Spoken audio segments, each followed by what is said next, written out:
एक बार एक प्रसिद्ध चित्रकार था जो एक व्यस्त शहर में रहता था। दूर दूर से लोग उसकी कला देखने आते थे और हमेशा उसके काम की तारीफ करते थे। लेकिन एक दिन चित्रकार को सोचने लगा कि क्या लोग सच में मेरी कला से प्यार करते हैं या वे सिर्फ मेरे सामने अच्छी बातें कहते हैं। क्या वे मेरे पीछे मेरे काम की आलोचना करते हैं।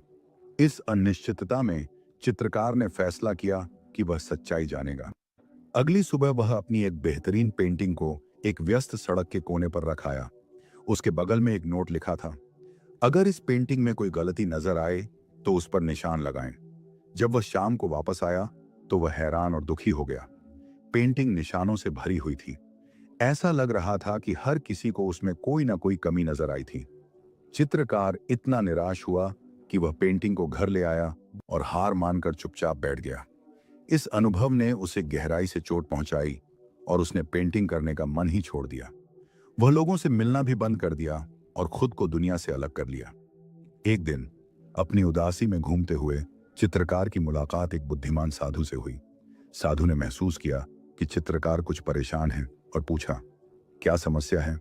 चित्रकार ने अपनी कहानी सुनाई और बताया कि कैसे पेंटिंग पर लगे निशानों ने उसका आत्मविश्वास खो दिया है। साधु ने ध्यान से सुना और कहा, चलो कुछ अलग करते हैं। उसी सड़क के कोने पर एक और पेंटिंग रखो, लेकिन इस बार नोट बदल दो। साधु की सलाह मानकर चित्रकार ने एक नई पेंटिंग उसी जगह पर रखी। इस बार नोट पर लिखा था, अगर इस पेंटिंग में कोई गलती नजर आए तो उसे सही करें।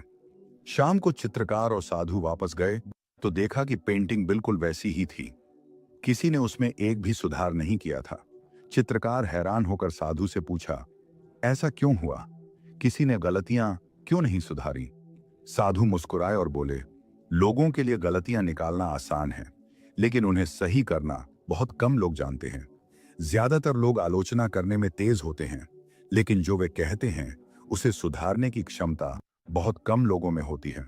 साधु ने आगे कहा, जो लोग सिर्फ गलतियां निकालना चाहते हैं उनसे सलाह लेने का कोई फायदा नहीं। समस्या आपकी पेंटिंग में नहीं थी, बल्कि उन लोगों से सलाह लेने में थी जिनमें उसकी सही कीमत समझने की समझदारी या कला नहीं थी। चित्रकार ने साधु की बातों पर सोचा और उसे हल्कापन महसूस हुआ। उसे एहसास हुआ कि उसकी कीमत हर किसी की राय पर निर्भर नहीं है। इस नई समझ से प्रोत्साहित होकर वह अपने स्टूडियो में वापस आया और फिर से पेंटिंग करने लगा। अब वह बिना किसी अनावश्यक आलोचना की चिंता किए वही कर रहा था जिससे वह प्यार करता था। इस कहानी की सीख जीवन की एक आम सच्चाई को दर्शाती है। जब हम प्रगति या सफलता के रास्ते पर होते हैं तो हमेशा ऐसे लोग मिलेंगे जो हमें पीछे खींचने की कोशिश करेंगे। चाहे हम कितना भी अच्छा कर लें, वे हमारी कमियां निकालने पर ही ध्यान देंगे। लेकिन ये वही लोग होते हैं जो खुद उस काम को बेहतर तरीके से करने की क्षमता नहीं रखते या कोई सहायक समाधान भी नहीं दे पाते। कुछ लोगों के लिए आलोचना करना या दूसरों को नीचा दिखाना मानव स्वभाव का हिस्सा है।